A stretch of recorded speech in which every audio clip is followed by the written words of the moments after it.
Hi, it's Cheryl. Welcome to Home Rich Studio. For today's video, I have two nautical DIYs to share with you. This is a quick video. I have a shelf and a candle holder, and let's just go craft them. Okay, this is the first piece, and I believe this is all Dollar Tree items. And so I have some white chalk paint. I'm showing you there. Plaster chalk paint and lagoon chalk paint. I have the nautical rope from the Dollar Tree, as well as this wooden sailboat sign or wall hanger, and then I have this tray from the Dollar Tree. And I'm just going to flip it upside down, peel that sticker off, make sure it's all clean, and I'm going to paint it with the plaster chalk paint. So for the top I put 3 coats on, and for the sides I only put 2 coats on because we're going to cover the sides up with the rope, but the top we're not going to cover up. So I wanted to make sure that you couldn't see the black through there. And so when it's dry, I took the Mod Podge and I only put it on the top. And this is the glossy Mod Podge because I'm almost out of the other stuff, and you're really not going to see it, the top of it. Now I took the sailboat and I started out with one idea, and then I changed my idea, and I'm glad I did because I like it better.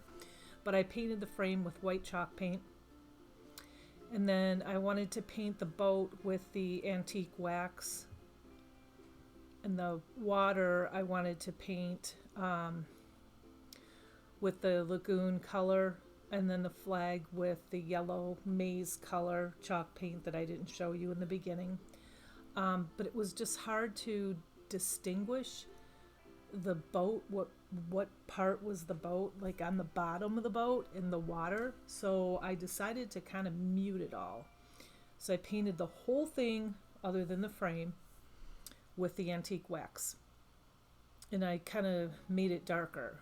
And then I painted the flag with the maize yellow and 2 coats with that, and then I painted over this with the lagoon chalk paint, just the areas that I could tell was water. It was just kind of really tough to figure out which was which. That's why I did it this way. But I think in the end you can't really tell, and I think it turned out really kind of cool. And so yeah, I'm just painting this. I'm showing you because this is just how I did it to kind of differentiate what was what, because it looks like the water goes right into the boat, and it looks like the boat's part of the water and vice versa. Okay, so now I'm going over that with the antique wax after it's dry, over the yellow and over the lagoon color, and then I went over the frame too to kind of blend it all in.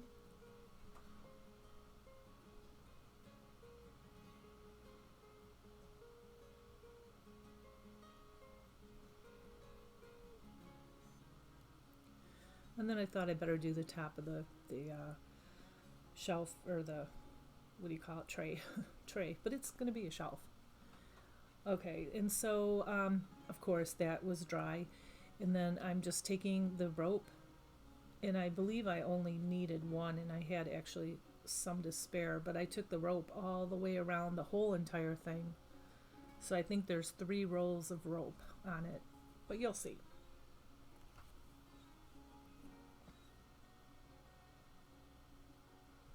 So what I did is I put the rope around it, and then I glued, kind of like right in between the shelf or the tray here, and between the tray and the rope. And then I went back and reinforced it too.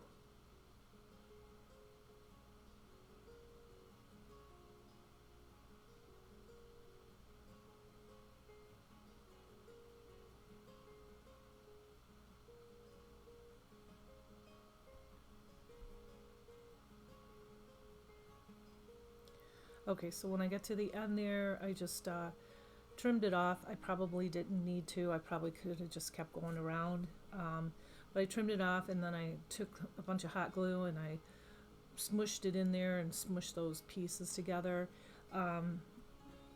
You are going to see it, but there's nothing I can really do about that. So that will be the back, and as much as you smush it together, you're just going to see it, but nobody's going to really look at the back of that.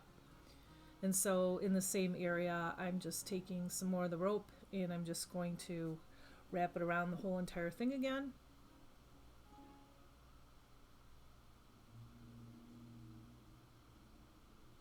And yeah, it looks like there's actually 4 tiers of rope here.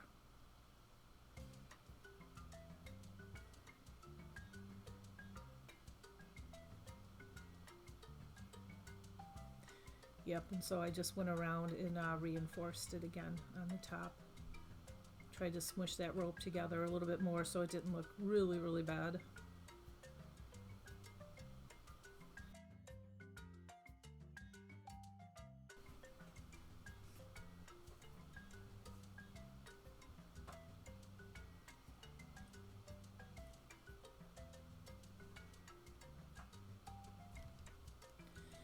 And so I have these little beads here, and that was from the hanger that I removed, and I'm just taking the antique wax and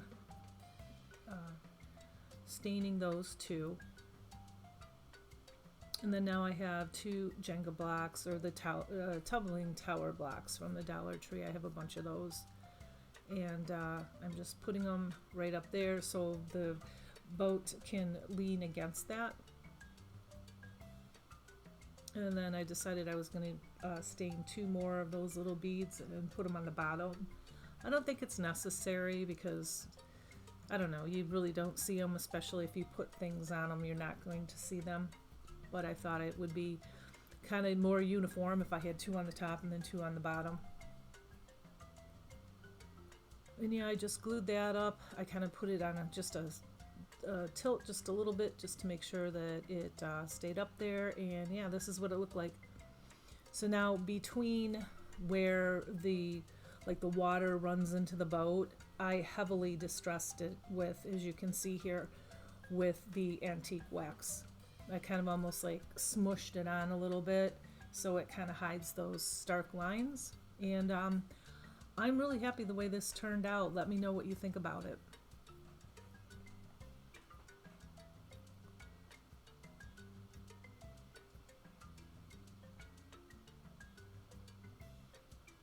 And here's the next piece that we're going to make.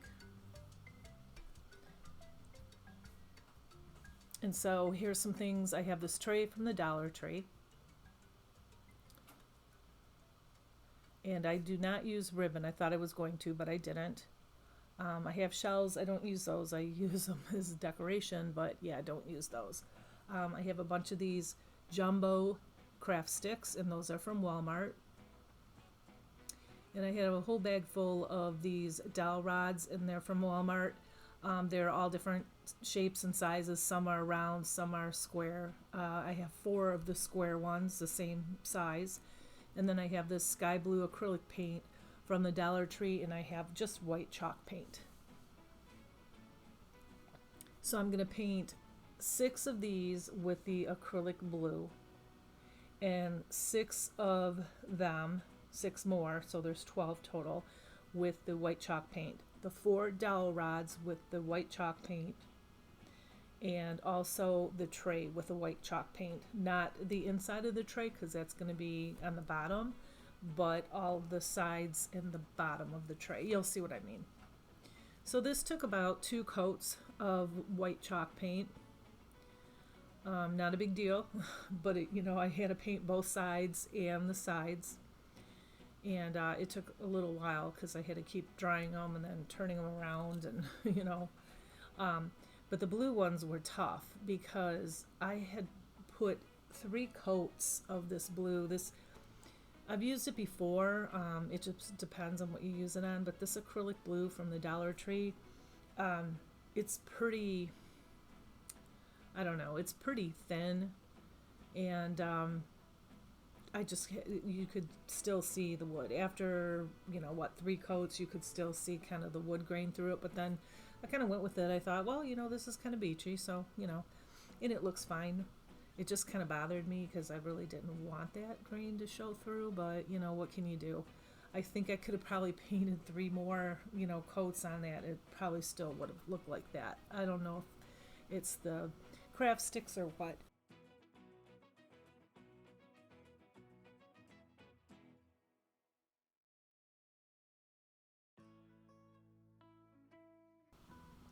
So here's everything, and I drilled 4 holes in the corners so I can fit the dowel rods in there. Excuse me, I'm losing my voice. And I'm placing them in here. And this was kind of tough because I didn't want to glue it on the top because I didn't want to see the glue, but I didn't have anybody else here in the house at the moment to help me hold it still. It did turn out just slightly crooked, not too bad. I did have to put a little dollop of glue on the top, and then when that dried, I glued underneath. But they just kept wanting to move, and yeah, I really kind of struggled with this for a little bit. But I finally got it, and now I take a craft stick, and I'm just making a line there where I want to cut it. And I took my miter shears and I tried to cut. And I tried to cut. I don't know why. Maybe somebody knows why. I don't know what I'm doing wrong. They have worked on other things. Maybe this is too wide. But I scored it with the miter shears and then I just cut it with my scissors, which I had to cringe because my scissors are getting dull because I've been using them for a long time, and I use them on things that I shouldn't use them probably, but like these. But I had no choice. I wanted to finish this, and yeah. So I'm just cutting them down and then sanding off the ends after that. And I cut all of them. I just took that one and just kept measuring each stick, scoring it with the miter shears and then cutting both ends off with the scissors. And I cut both ends off because I didn't want that round part showing. I just wanted it to be square. And some of these dowel rods also were a little bit crooked too, so themselves in general. And you get these for, pennies basically. So they're not going to be perfect, and they're wood too. And I'm not a woodworker. I'm not great at this. I'm just a crafter, and I saw a candle holder like this, not like this really, but I was inspired by something similar to this, and I thought, you know what, I'm going to make this. So I just went on the very bottom and glued a white one, and then the next side was blue, and then the next side white. So I staggered them, white, and blue. And then I put an extra bunch of hot glue in there, and now above the white I'm just going to put a blue one. And so to get this even, I just put 3 craft sticks down, and I pulled the one up in the center.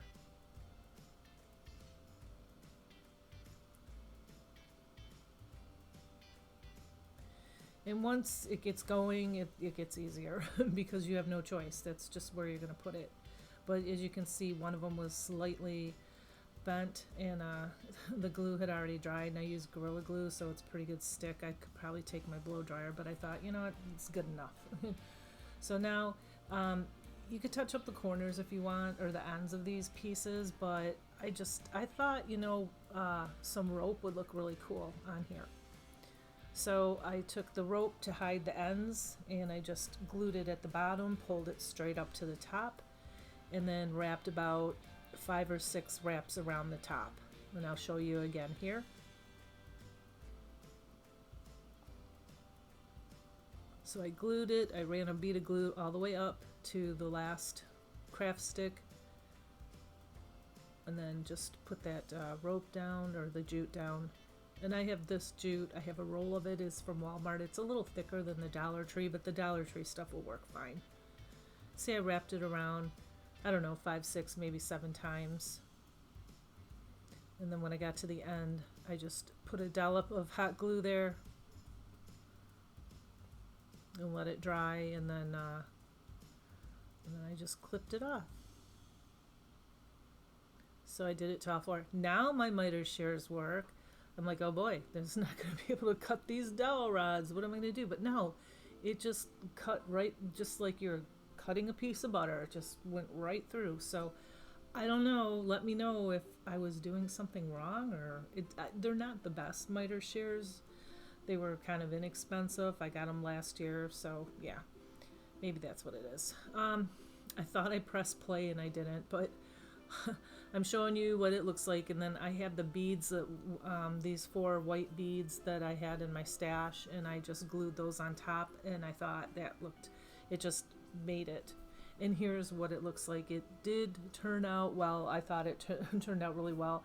I wanted to glue, like, you know, an anchor on there, and I have a pack of wood anchors, but I couldn't find them, so I had these little starfish, and I thought, you know what, I'm just gonna glue those on there. And I'm pretty happy with it. So let me know which one you like. Let me know if you're gonna make them. And that's all I have for you. I hope you enjoy this video and that I've inspired you. Don't forget to like, subscribe, share, comment, all that good stuff. Until next time, you have a blessed week. Bye.